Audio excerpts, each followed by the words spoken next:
लेके तो रंगना। पहिरा हूँ माया के गोरी तोला कंगना। तोला रानी में बना हूँ दिल में बसा हूँ, रानी में बना हूँ दिल में बसा हूँ। आठों अंग बर लाहू रे गहना गहना गहना।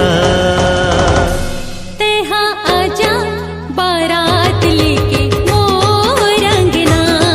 पहिरा दे माया के संगी तोला कंगना।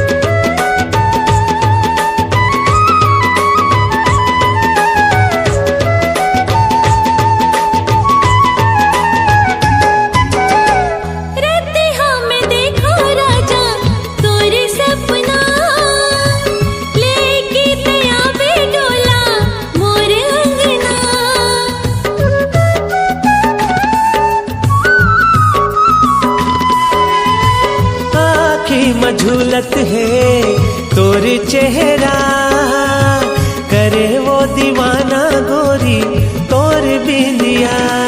मैं हो गई दीवानी माया की कहानी, हो गई दीवानी माया की कहानी। आजा लिख वो पीरित के रंगमा रंगमा रंगमा।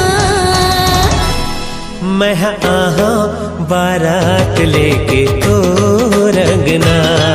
पहिरा हूँ माया के गोरी तोला कंगना।